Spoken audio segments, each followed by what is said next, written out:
tema de la charla de hoy.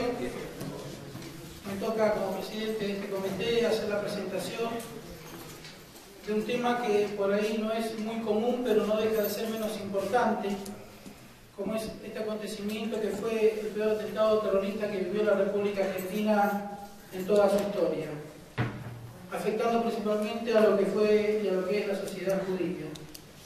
Hoy nos acompaña el diputado nacional Juan Pedro Linesi y el doctor Boscov, presidente del bloque de Integración Ciudadana, quienes nos van a brindar una charla explicativa de los acontecimientos y de este memorando de entendimiento con Irán que se está por tratar. Entendemos que como reconocido dirigente de la comunidad, el doctor Boscov dará su apreciación al caso, habiendo militado en distintas organizaciones afines a la causa. Entendemos que estos fueron actos y son actos que en definitiva se agravian a todos en general y en particular a la comunidad judía. Así que sin más introducción, le paso la palabra al diputado Juan Pedro Linesi, quien comienza con la exposición. Gracias. Bueno, muy buenas tardes. Les agradezco a todos ustedes la presencia, le agradezco también al doctor Boscov, a sus amigos. Ciertamente, en mi caso como diputado nacional, yo considero que en los 3 años y medio que llevo, 3 años largos que llevo el mandato, este es el tema más trascendente que me ha tocado definir o decidir. Me parece que es una cuestión que tiene una enorme importancia. Y si bien no podemos manejar la situación de las prioridades en la agenda común de los ciudadanos, no sé si hoy por hoy es el tema de mayor preocupación. Lo cierto es que el tema tiene una enorme trascendencia y nos parece que la decisión del gobierno nos llena de muchas dudas. Creo que podría ser un acto de responsabilidad política pactar con el diablo, si fuera menester, si eso asegurara o garantizara el esclarecimiento y la justicia. Efectivamente, todo parece indicar que no es así. Todo parece indicar que al menos los argumentos que despliega el gobierno y que despliega el canciller, que es el representante del gobierno, remiten a hechos que no están plasmados en el acuerdo, a datos y cuestiones supuestas que ocurrirían o que existirían, pero que efectivamente no están acordadas. Nosotros no podríamos juzgar intenciones porque no existen pruebas contundentes acerca de cuáles son las verdaderas intenciones que el gobierno persigue al firmar este acuerdo. Pero desde el punto de vista de lo que está firmado, de lo que está acordado, está muy claro que no satisface en absoluto la demanda de progreso de esta causa que ha tenido, como todos ustedes saben, una historia terrible en la Argentina. Los 2 atentados, el de la Embajada de Israel y el de la AMIA en el año 94, han sido procesos nunca esclarecidos, donde hay complicidades en el ocultamiento de pruebas, donde hay deliberado orientación de las investigaciones para exculpar determinadas cuestiones, y donde todo pareció, a partir de 2003, y justo reconocerlo, que con la presencia de Kirchner en el gobierno, la cuestión empezó a tomar como un cariz distinto, que apuntaba a la idea básica de lograr verdaderamente justicia. Creo que hubo una reacción indignada contra el procedimiento del doctor Galeano, contra la complicidad de los organismos de inteligencia en épocas de Menem, contra la deliberada actitud que llegaron hasta hechos de corrupción probados, que hicieron caer la causa y nulificaron aquella causa, y con toda esta situación bochornosa en la investigación de uno de los hechos que inclusive implicó a un dirigente de la propia comunidad. En consecuencia, o a algunos dirigentes de la propia comunidad, en consecuencia, parecía todo orientarse en un camino más conveniente. Todos ustedes conocen la decodificación de la información, la autorización para revelarlos del secreto a los agentes de inteligencia, la designación de un nuevo fiscal especial en la causa, una unidad fiscal de investigación, un nuevo juicio, un nuevo proceso, todo lo que eso significó, las normas, distintos decretos que dictó el gobierno, orientados en este mismo sentido, con la firma del presidente Kirchner. Nosotros no se nos caen las alhajas y reconocemos que la ubicación y la orientación que le había dado este mismo gobierno, este mismo signo al asunto, satisfacía ampliamente, digamos, las expectativas en cuanto a hacer justicia. Inclusive las distintas participaciones del presidente en la Asamblea de las Naciones Unidas, donde denunció este hecho en manera reiterada y donde apoyó la investigación y donde conminó al Estado de Irán a la entrega de los responsables del atentado para la justicia argentina.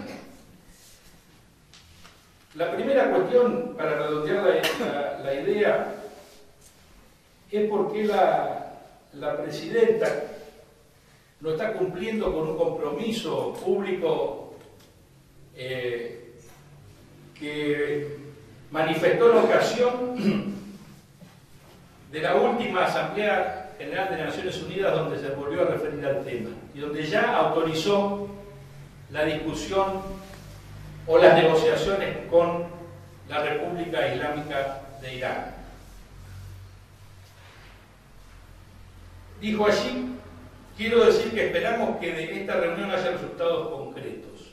Cuando hablaba de la reunión que ya mantenían el canciller argentino y el representante del gobierno de Irán. Si hay propuestas de parte de la República Islámica de Irán para avanzar en un sentido que no sea el que ha propuesto la Argentina, quiero decir también que, como miembro de un país representativo, republicano y federal, someteré a consideración de las fuerzas que tienen representación parlamentaria en mi país la propuesta que nos haga la República Islámica de Irán. Es un tema demasiado importante, aseveró, para ser resuelto solamente por el Poder Ejecutivo, más allá de la constitución de así de la representación y el ejercicio de las relaciones exteriores.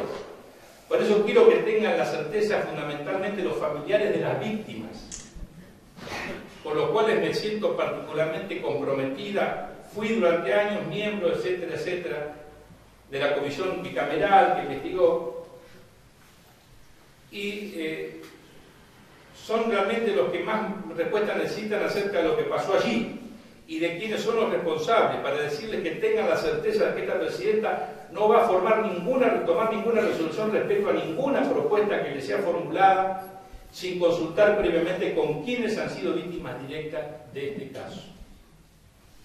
Y al mismo tiempo también con las fuerzas políticas con representación parlamentaria en mi país, porque esto no lo puede decidir una sola fuerza política y porque además todos tienen la obligación de emitir opinión pública y fijar posición frente a situaciones de esta naturaleza. La primera pregunta que surge palmaria y clara es por qué la presidenta ha dejado de cumplir con este compromiso claramente.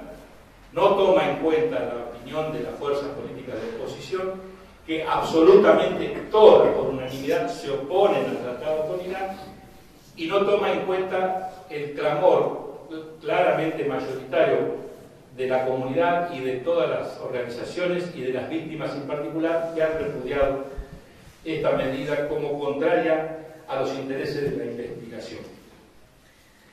Así que nosotros creemos que el acuerdo está lleno de imprecisiones. Y en primer lugar quiero decir que cuando se habla de firmar un acuerdo, un convenio con alguien que supuestamente expresara buena voluntad para acordar, el canciller ha dicho el otro día en el Senado que no cree en la buena voluntad de Irán.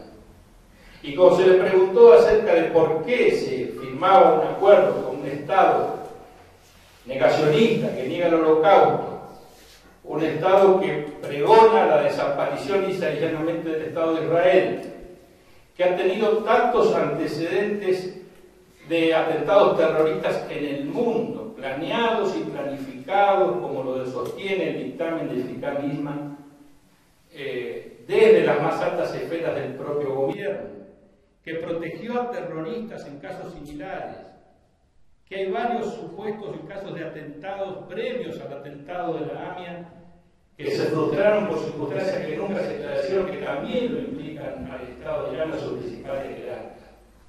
¿Por qué razón? Cuando aquí en Argentina se comprobó que el propio embajador había constituido una red de espionaje interno y una organización destinada a armar y a conducir el proceso del acto y a planificar y ejecutar el proceso del acto terrorista de la voladura de la AMIA. ¿Cuáles fueron las razones? El canciller dijo que ellos no creen en Irán. Podríamos negociar con Suecia, dijo casi irónicamente, si fuera menester, como siempre con un Estado democrático, razonable. Pero bueno, los terroristas que están allí, tenemos que ir ahí a ver si podemos lograr un avance de una causa que está absolutamente paralizada.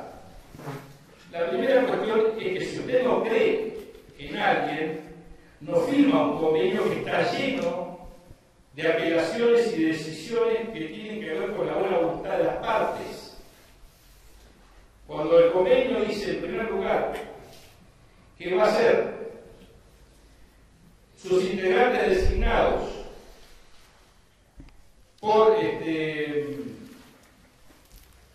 si lo encuentro en castellano, está en inglés y por acá debe estar. Bueno, no lo puedo, pero vamos a hacer acá. Dice que ambos países acordarán conjuntamente respecto a jurídica internacional con estándar moral y prestigio legal. Habría que preguntarse, no sería muy largo, no quiero ser,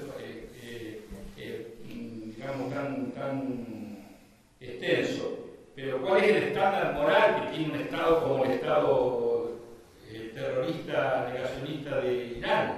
¿Cuál es el estándar moral?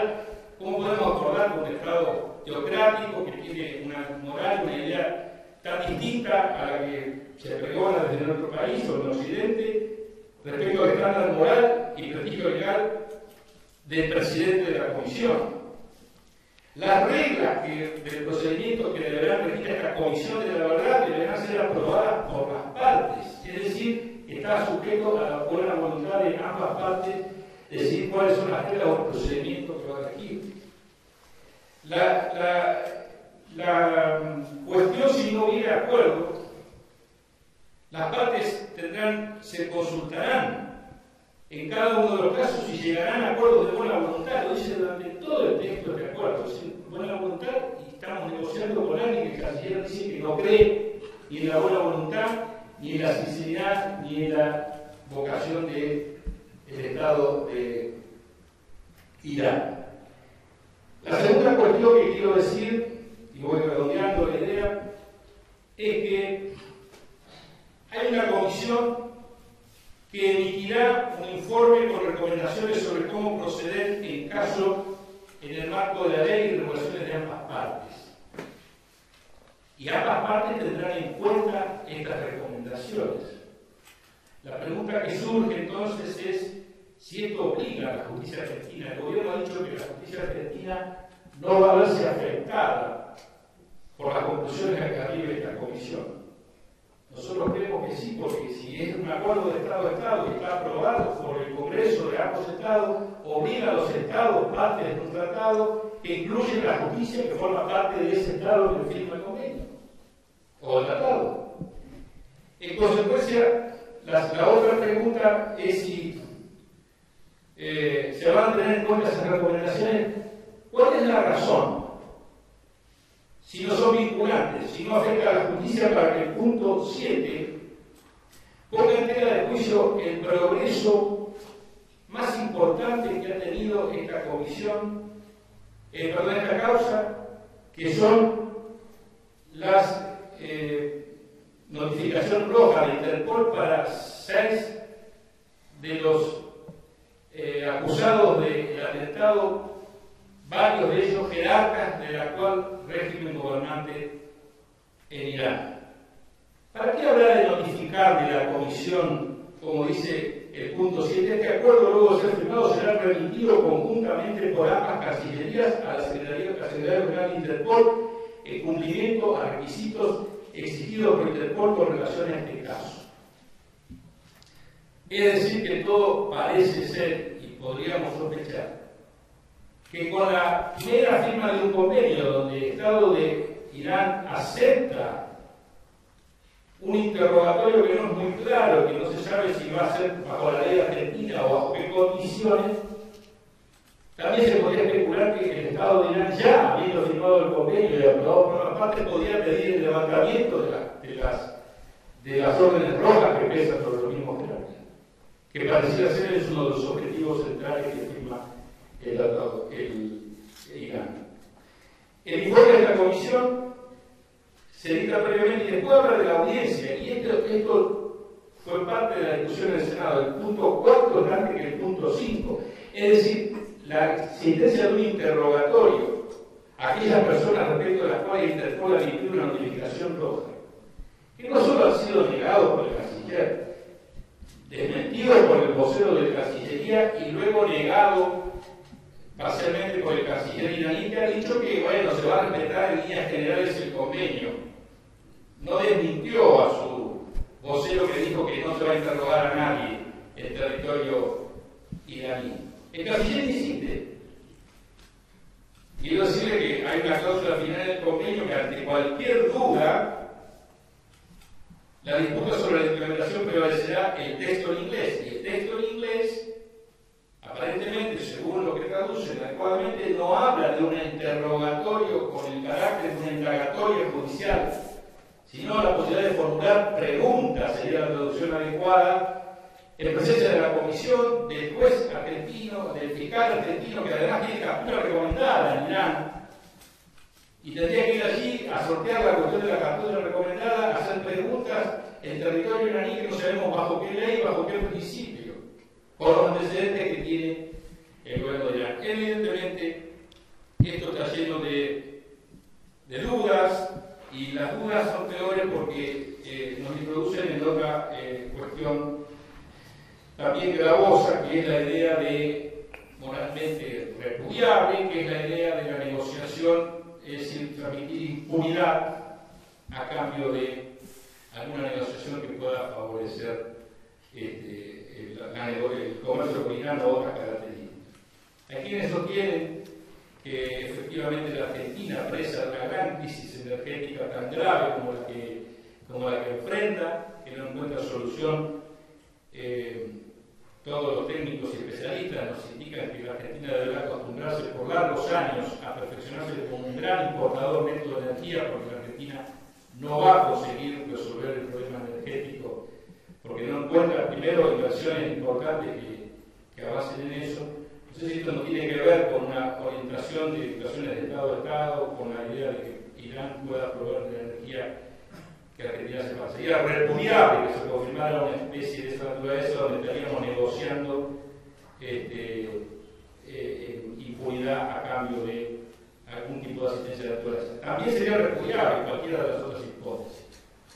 Hay alguien, ahora Kirchner ha dicho ayer en los diarios que ella piensa que es un alineamiento con Estados Unidos, que Estados Unidos está acercándose a Irán en una posibilidad de una solución pacífica tema nuclear tan preocupante en Medio Oriente y el desequilibrio que eso provoca y otra serie de cuestiones. Son especulaciones. Son especulaciones. En ningún caso, entiendo, la Argentina debiera avanzar sin una aclaración específica, concreta, en la idea de este convenio que nos llena de duda y que no le ofrece ninguna posibilidad. Ha dicho que la cosa está muerta y que hace 3 años que no se mueve. Ayer vemos que el fiscal Nisman estaría avanzando en nuevas e importantes pruebas para animar e incorporar a la causa y a la acusación que está llevando adelante. Entonces no estaría muerta la causa tampoco. Y además hay pueblos que lucharon siglos por justicia.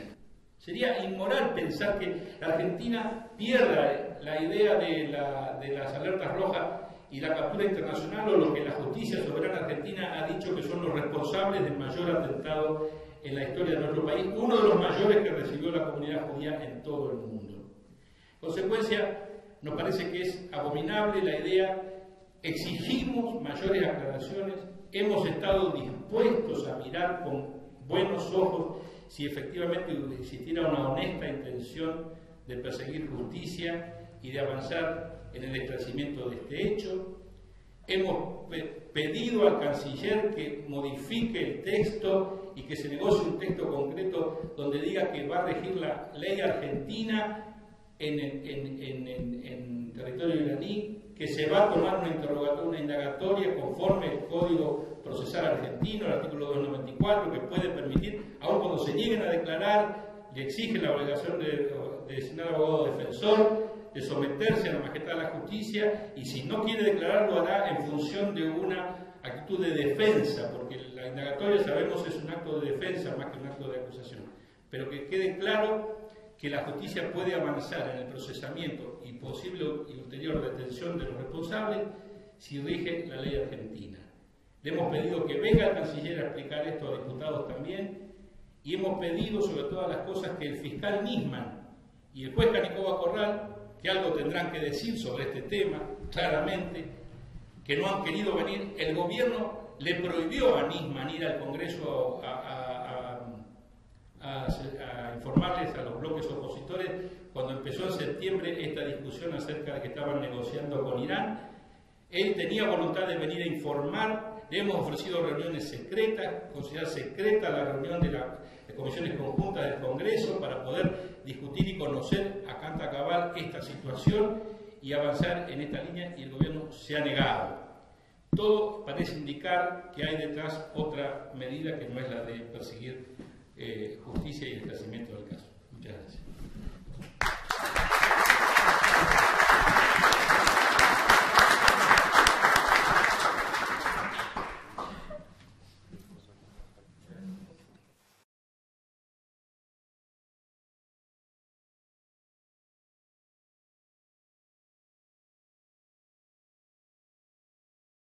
Esta amable charla es un tema que nos convoca a todos y que creo yo merece debates como este, y simplemente en mi caso aportar algunas generalidades, en definitiva, producto de mi propia cosecha y de las que asumo también mi compromiso personal cuando las efectúo o las realizo.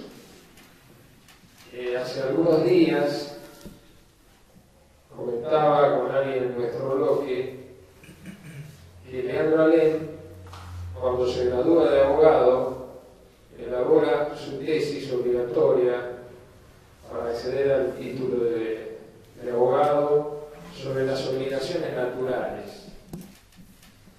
Los colegas saben que se trata de aquellas obligaciones lícitas, pero que no se pueden ejercer ni demandar en forma coactiva, es decir, son aquellas obligaciones que se cumplen bien, pero que en el caso de que quien deba cumplirla no lo haga, no hay manera de exigirle su cumplimiento. Bajo la figura señera de mi reconocido maestro como es Leandro Alem, creo que este memorándum de entendimiento está plagado de obligaciones naturales. No se van a poder exigir su cumplimiento.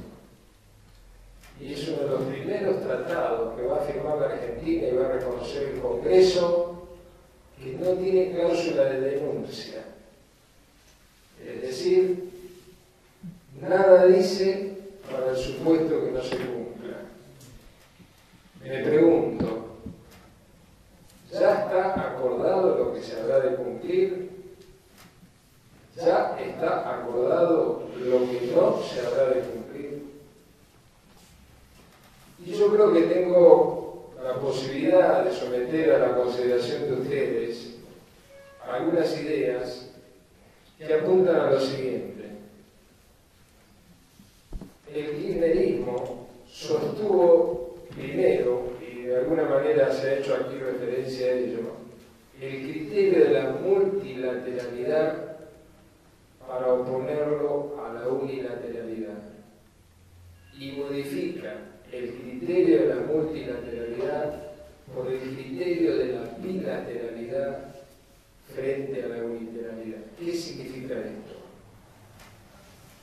En el año 2005 y 2007, el propio presidente entonces de la República, Néstor Kirchner, sostiene en las Naciones Unidas, a 10 metros de Ahmadinejad, presidente de Irán, en la sede de Naciones Unidas en Nueva York, la demanda, en un discurso monocorde y monótono, como solía pronunciar en todas las circunstancias, que altera su tono en el momento de que llega a ocuparse de la causa nacional.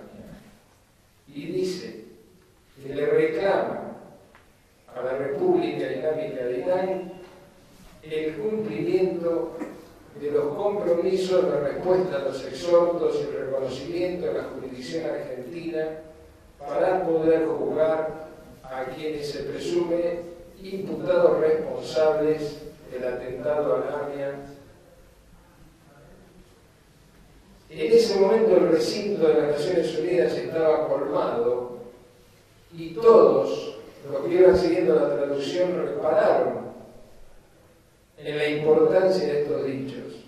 Y en realidad la gran convocatoria del recinto no era por Néstor Kirchner, sino justamente por la Ahmadinejad que le iba a suceder en el uso de la palabra.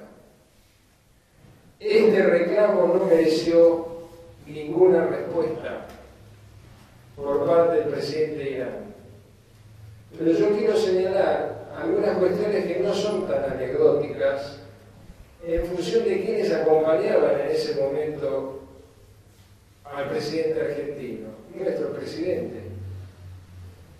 Lo acompañaba el canciller Tajana, lo acompañaba su señora esposa, la actual presidenta de la República, lo acompañaba Daniel Filmus, senador que presidió el otro día la reunión en el Senado, y ellos son dos de los personajes y protagonistas que tendrían que explicar por qué este criterio de la multilateralidad, que había sido sostenido por Rafael Bielsa como canciller argentino durante el gobierno de Kirchner, apuntaba a que con la presión de las Naciones Unidas se ofreciera la posibilidad de juzgar a los responsables del atentado a AMIA en un tercer país.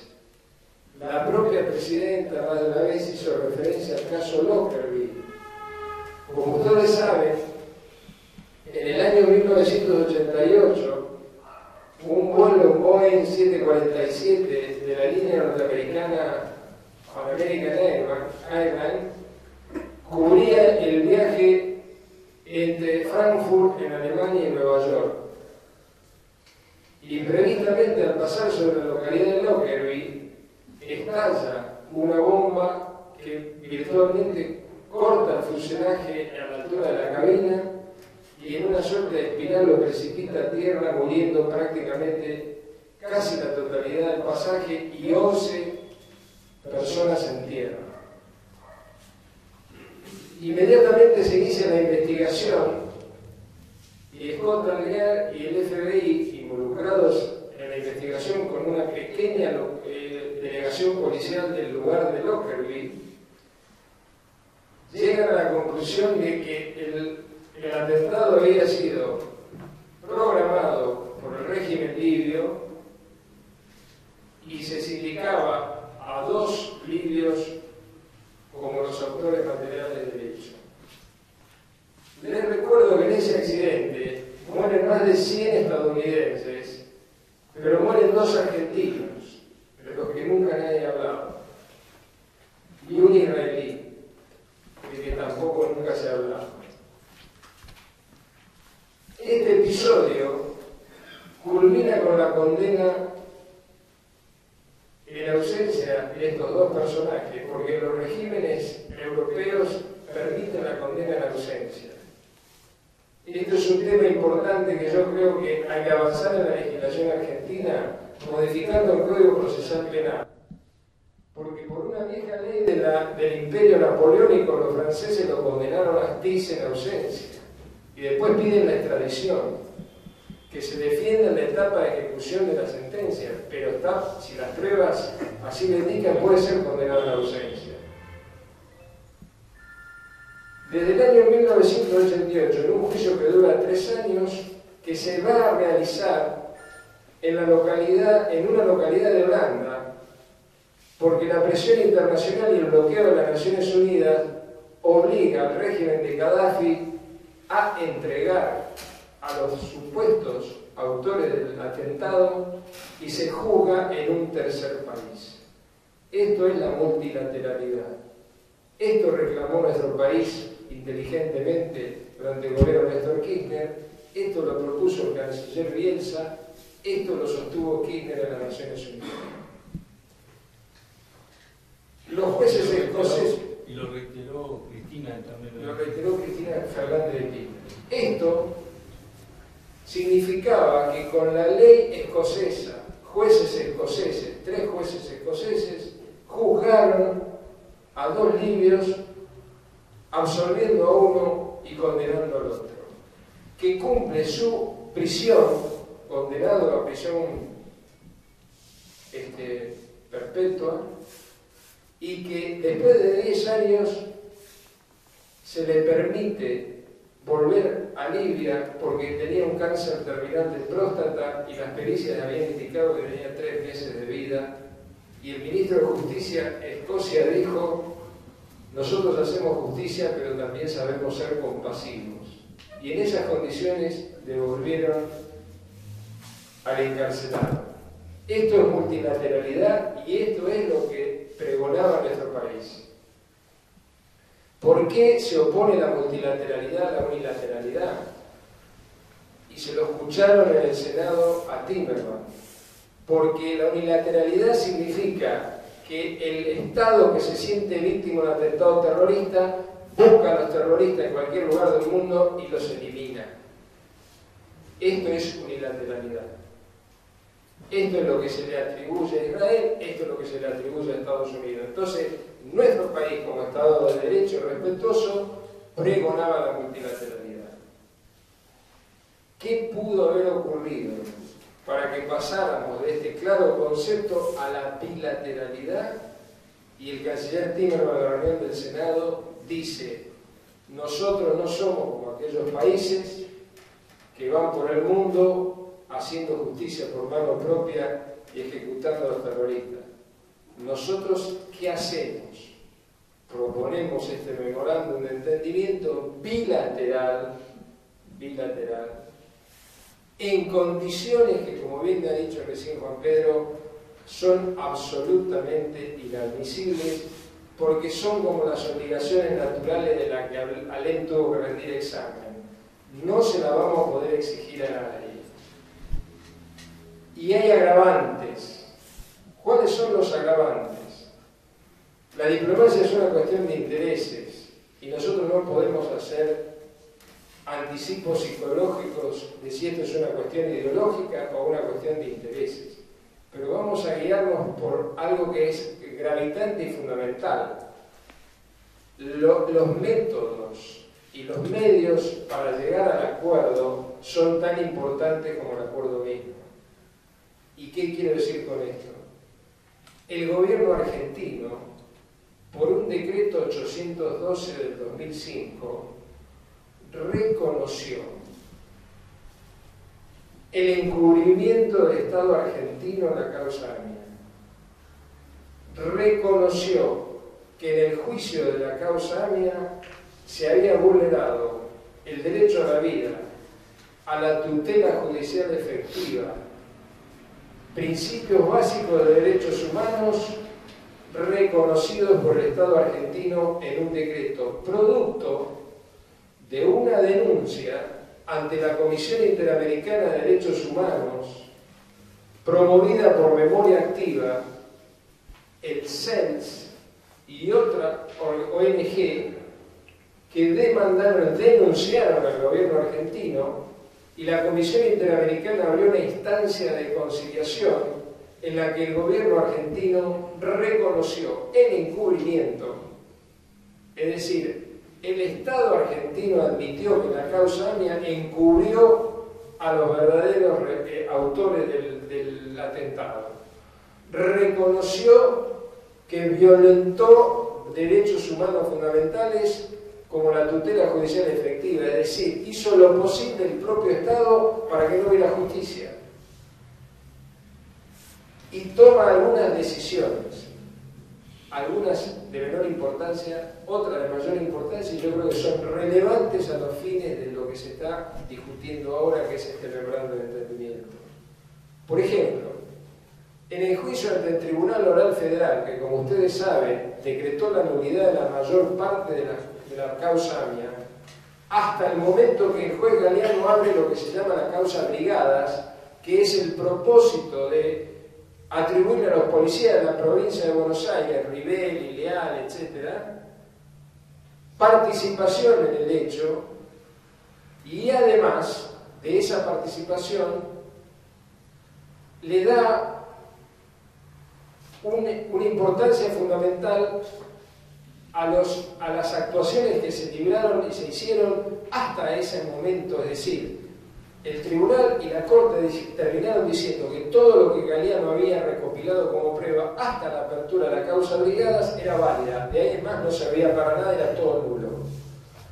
Esto tiene mucha importancia porque cuando se habla que la causa está estancada, en realidad a Tejeldín lo tienen que procesar de nuevo por el delito del atentado a la AMIA, más un sinnúmero de causas conexas que tienen que ver con el delito de extorsión por los policías de la provincia de Buenos Aires a Tejeldín, por Anzorregui que encubrió, por Corach que encubrió, por Menem que encubrió, por los funcionarios de migraciones que no controlaron ni el ingreso ni la salida de los iraníes antes, durante y después del atentado. Todas estas causas están abiertas.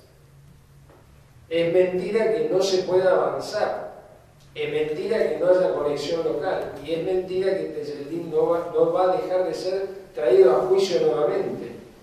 Lógicamente con la demora de nuestro procedimiento. Pero este decreto, en el que Kirchner le hace reconocer al Estado argentino su responsabilidad en el encubrimiento, marca varios puntos. Obliga a sistematizar el ingreso y egreso por la Dirección de Migraciones, obliga a publicar en la página del Ministerio de Justicia de la Nación el informe que hizo un relator de la Comisión Interamericana de Derechos Humanos, Claudio Grossman, que aparece casi, diría yo, reproducido en el decreto de elevación. Dijo que en el decreto de elevación del memorándum de entendimiento, deliberadamente, el único decreto que se omite es el 812 del 2005. Es decir, el único decreto que le atribuye responsabilidad al Estado argentino y que para mí le obligaba a no tomar ninguna determinación sin tener en consideración y en cuenta la opinión de todos los querellantes, es decir, quienes son parte en el juicio del atentado a la AMIA. Yo creo que los legisladores y las organizaciones de la comunidad judía, espero, como alguien ha dicho, el tercer atentado fue la implosión, y esto sería un tema aparte, en la dirigencia de la comunidad judía que no estuvo a la altura de las circunstancias. No lo estuvo en el momento del atentado y escasamente lo está ahora por presión de las bases. Porque si hubiera sido por los dirigentes, ustedes habrán advertido que en los primeros encuentros salieron casi aprobando el memorándum de entendimiento. La gravedad institucional, la gravedad para nosotros como Estado de Derecho es de una importancia inusitada. Y yo digo que hay que ir pensando en la nulidad de la ley que va a salir. Y espero que quienes trabajen, Moreno Campo, Lanús y el constitucionalista Sarsay, hagan los esfuerzos para ir planteando lo que va a venir. Y yo creo que gran parte de la nulidad de esta ley que va a salir, además de los vicios que se señalaron recién del tratado en sí, están dados por la omisión de este decreto. Este decreto es clave porque le atribuyó al Estado argentino incluso fijas condiciones para las compensaciones económicas a la víctima. Esa fue la obligación que asumió el Estado argentino. ¿Quién firmó el decreto? Néstor Kirchner. ¿Quién lo firmó como ministro? Aníbal Fernández. ¿Qué le preguntaron en el Senado a Aníbal Fernández y a Filmus? Nada. No le preguntaron nada. Le deberían haber preguntado a Filmus: ¿usted estuvo en las Naciones Unidas el 21 de septiembre del 2007? ¿Usted escuchó cuando el presidente de la República habló de la multilateralidad? ¿Lo escucharon que se lo preguntaron? No se lo preguntaron. A Aníbal Fernández, que dice que todo es obvio, que está todo muy claro en el memorándum, alguien le dijo: usted firmó el decreto 812, usted lo puede avalar ahora como senador, este acuerdo bilateral de obligaciones naturales. Estas son las contradicciones que hay que marcarles, porque en el fondo, como desconocemos las causas reales, tenemos que actuar sobre los hechos concretos que ya se han producido y que muestran contradicciones con lo que sigue por delante. Yo les decía que había un ejemplo que era el caso Mykonos frente a lo que estamos haciendo con esta causa. En la ciudad de Berlín, 4 dirigentes del movimiento kurdo independentista de Irán se reúnen en un restaurante griego que se llamaba Mykonos. Entra un grupo terrorista y los elimina a los 4. Alemania hasta ese momento había inaugurado lo que se llama diálogo crítico. Había intentado ser la cabeza visible de la recomposición de las relaciones con Irán frente a la comunidad europea, reclamándole respuesta por el tema nuclear, que está siempre vigente, respuesta por el tema de los derechos humanos en su país e incidencia en el proceso de la paz árabe-israelí, en razón de que monitorea y maneja el Hezbollah, el principal grupo terrorista que es la mano ejecutora de que se le atribuye intervención en el tema del AMIA. Porque cuando Nisman pide el código rojo, lo pide para 9 iraníes y un libanés. Se lo dan para 5. Y les digo más, ustedes recordarán que cuando Nisman pide el código rojo en la ciudad de Lyon frente a la Interpol, en presencia de la delegación iraní, el titular de la Interpol, Robert Robles, le pregunta a los iraníes si tienen algo para decir, le dice: no tenemos nada para decir. Al otro día un fiscal iraní le pide el código rojo a Nisman y al juez Galeano.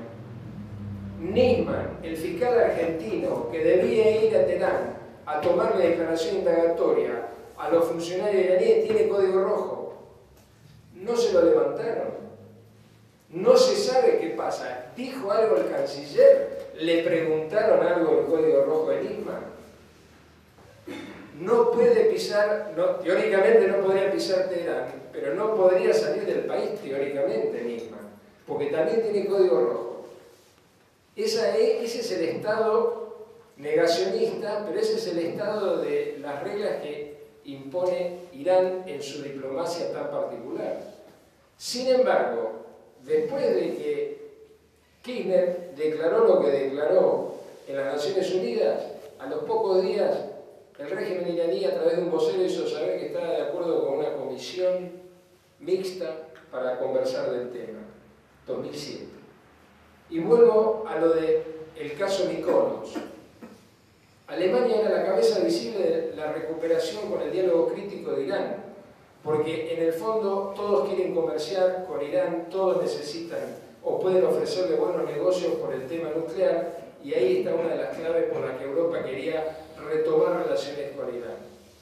Pero Alemania, cuando hace la investigación de la muerte de estos 4 independentistas kurdos, corta automáticamente las relaciones diplomáticas. Todos los países de la Comunidad Europea retiran los embajadores.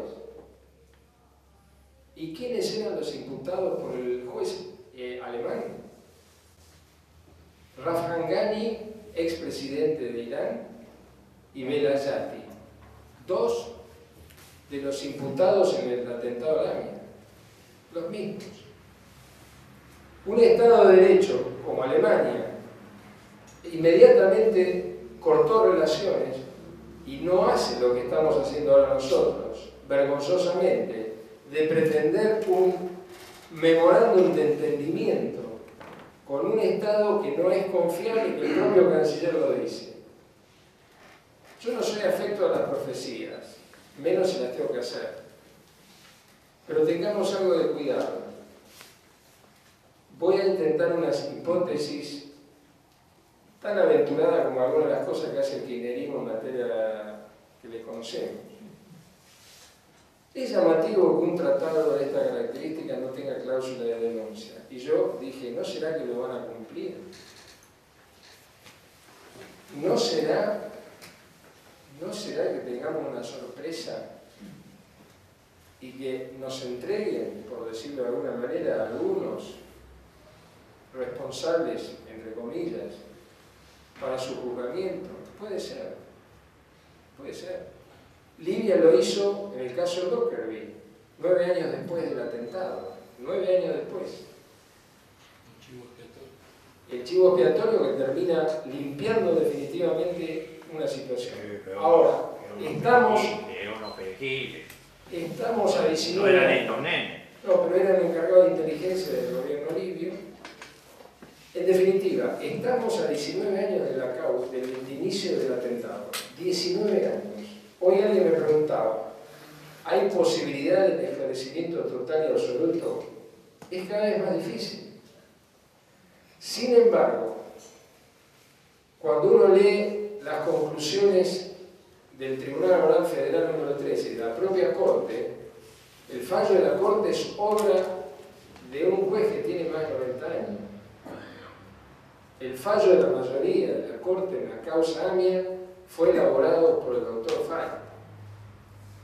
Y ahí quedaron convalidadas algunas pruebas que son las que pueden determinar nuevamente al tribunal, vuelvo a decir, a continuar la investigación respecto a este Yeldin y por supuesto una cantidad importante de delitos conexos que tienen que ver con el encubrimiento que el Estado reconoció y donde están imputados funcionarios de la época del menemismo.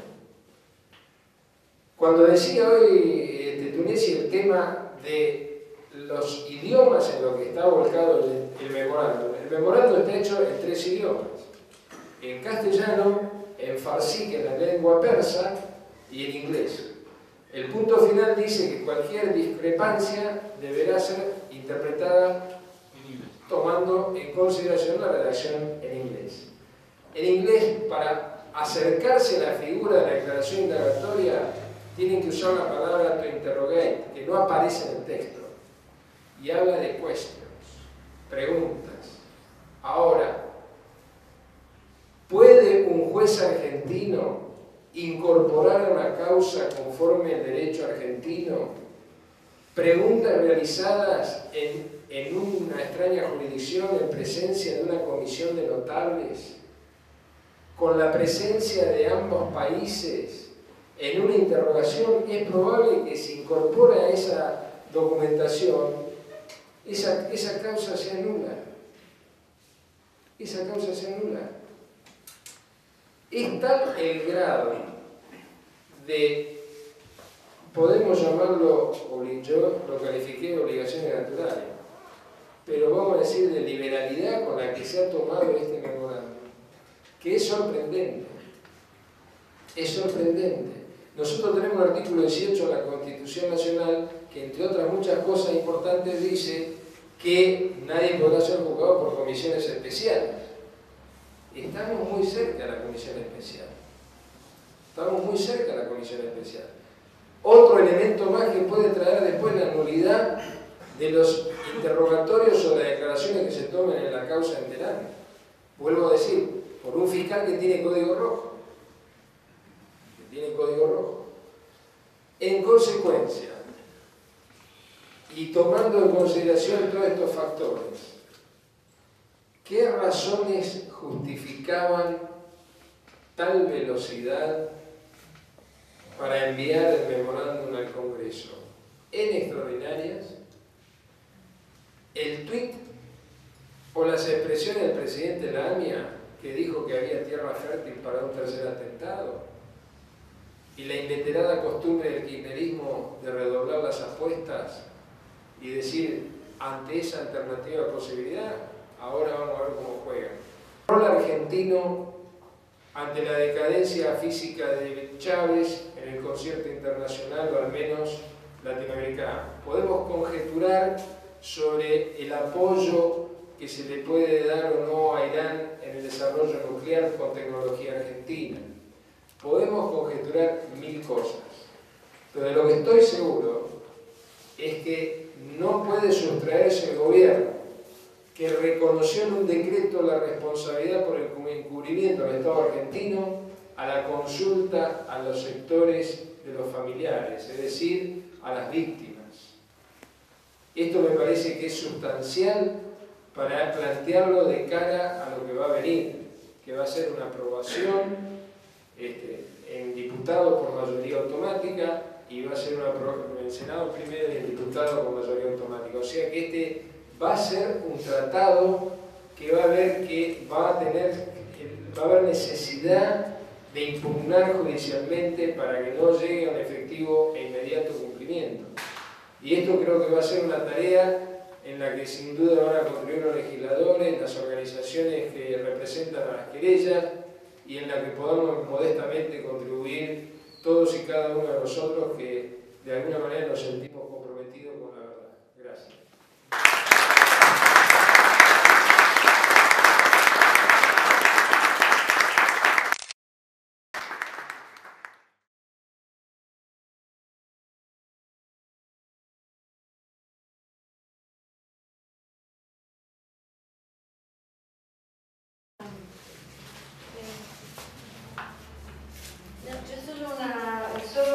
Un comentario respecto a Moreno Campo, que recién escuchaba que le mandó un mail a Timerman, dicho por Timerman, antes de apenas inició esta cuestión, según palabras de Timerman, dándole algún tipo de apoyo a la estrategia de gobierno, ¿no? Preocupante eso, digo, ¿no? Nada, para que haga una reflexión, porque vos lo mencionaste y la verdad yo me quedé sorprendida. Lo largó recién. De los tres juristas que aparecen representando a la DAIA,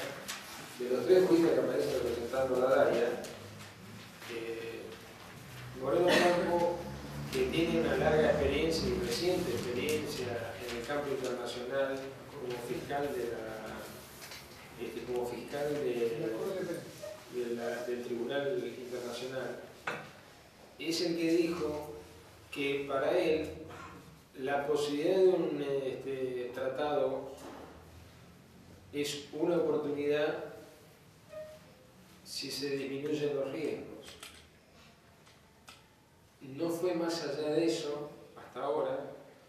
Yo hubiera pretendido una opinión quizá un poco más comprometida, pero creo yo que obedece también a que estas comisiones de juristas importantes yo creo que a veces están entrando recién inicialmente en el tema, ¿no?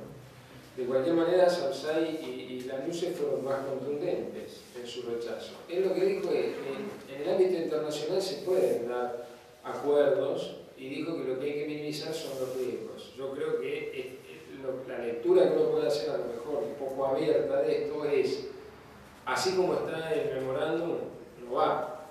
El problema, y acá yo creo que está la clave, que algo hoy decía Juan Pedro también, es que el gobierno no admite modificarlo. Este es el problema, porque algunos de los sectores de las organizaciones que representan a la querella han planteado, bueno, mejoremos el memorándum. Yo digo, abandonemos las obligaciones naturales de ALEM y coloquémonos en un marco diferente. Podría llegar a ser un avance. Lo que dijo Timerman recién a eso es que, dice, Moreno sabe que no se puede modificar porque se cae el tratado. Esos son los términos que me llamó la atención. No habría tratado. Claro, No habría tratado. Pero yo digo que hay que plantearla, ¿no? Hay que plantear la organización. Yo quisiera poder agregar a lo que bien decía Rubri. Hay un tema, eso del decreto 812, me parece que es un tema importantísimo porque además yo agrego que las leyes de indemnizaciones que se tramiten en el Congreso para las víctimas de los atentados, que hay inclusive una discusión porque si son hechos de lesa humanidad, no se puede indemnizar de una manera, por ejemplo, a los familiares de los desaparecidos, de una manera distinta a los de las víctimas de la AMIA o la de la embajada o lo que fuera. No se puede tasar de manera distinta. Digamos, siento que las vidas valen o tienen un valor determinado, pero siempre lo estipula un juez, pero en el caso de una indemnización fijada por el Estado no se puede discriminar frente a esa cuestión. Bueno, este decreto 812 es el que sirve de fundamento para el trámite de la ley de indemnización a los familiares y las víctimas de la AMIA. Es un hecho más que prueba a favor, que prueba la importancia de haber oído el decreto. Le da una característica distinta. Es curioso, si eso es un elemento que habría que tener en cuenta a la hora de la cuestión. La segunda cuestión que yo me llevo, que agrega Rulli, es el tema de la cláusula de denuncia. Porque, ¿qué pasa si no se cumple? Porque, a ver, el fiscal dice el canciller dice no se pierde nada. ¿Para qué se hizo? Yo no sé para qué se hizo, pero a ver, no es probar. Yo no me imagino creando, en un hecho de lesa humanidad, creando una comisión de notables, o como dijo Schifrin, Alfonsín, no me lo imagino discutiendo con Videla poner una comisión de alguien de parte y parte y probemos, y si no va, empezamos de nuevo. O el hecho de... No me imagino esa situación. Y la otra cuestión que a mí me parece es el cambio violento y brusco en la orientación de la política, porque abandonan una posición tan interesante como era la multilateralidad. Es cierto eso, del tercer país bajo la ley argentina, bajo la ley argentina. Un tercer país lo repitió hasta el cansancio, se repitió hasta el cansancio. Entonces ahora entramos diciendo, no hay más remedio, no hay más alternativa. Tenemos que ir allí donde están y demás. Bueno, yo no veo que esto sea una alternativa que fije. Y por último, ese tema que hoy salió García Moritán, el segundo de Bielsa, ¿no? Que queda de Bielsa, a decir que efectivamente ya Irán había planteado un entendimiento de estas características al presidente Kirchner y que el tema había sido rechazado por la Argentina por una comisión igual o similar, de similares características a la que se ha planteado ahora. Quiere decir que la Argentina ha involucionado en su posición. O estamos más necesitados de energía. ¿Qué puede ser? Nos matan a la misma. ¿Alguna pregunta más? Me quedé con una duda con el tema del código rojo que tienen los iraníes y que también lo tiene Filkas Nisman. Pero el código rojo para la detención se lo ha dado la justicia, por pedido de la justicia argentina, a Interpol. Interpol. A Nisman no se lo pidieron. Por eso, a Nisman. Por eso, Nisman lo tiene en Israel, pero no por la Interpol. Eso fue un punto de discusión. A ver, siguiendo la cuestión, la Argentina obtuvo esto del código rojo porque la Interpol se lo concedió, porque meditó un solo caso que había sido juzgado en Inglaterra, ¿cuál es el que fue juzgado? Soleimanpur fue juzgado en Inglaterra, y por el hecho de no visitar no puede probarse nuevamente la idea de que si ya fue juzgado, Interpol rechazó, en los otros casos hizo lugar. Interpol es un organismo de estados, que tiene en cuenta la opinión de los estados y acredita y meritúa los elementos que se arriman de prueba para saber si está fundada o no una orden de captura internacional como es esa, que es la que pesa. En el caso argentino fue un progreso importante haber obtenido eso, porque hay verosimilitud, porque hay indicios, que hay pruebas razonables, fundadas, para entender que esta cuestión fue de esa naturaleza. Ahora, la pregunta que se hace, dice, no vincula, pero el otro día se debatió esto en el Senado, yo estuve presente en la audiencia, no vincula. Ahora, no solo a requisitoria de un juez y por exhorto que tramita el Estado por pedido de un juez actúa Interpol. Interpol puede, ahí en la reglamentación se citó allí, puede analizar y evaluar causas objetivas que no sean a pedido de juez que hagan que se caiga el código. Es decir, artículo 80, no sé cuál del reglamento lo citaron, yo no lo he leído, confieso que tengo que estudiar más, pero eso escuché que se explicó de esa manera.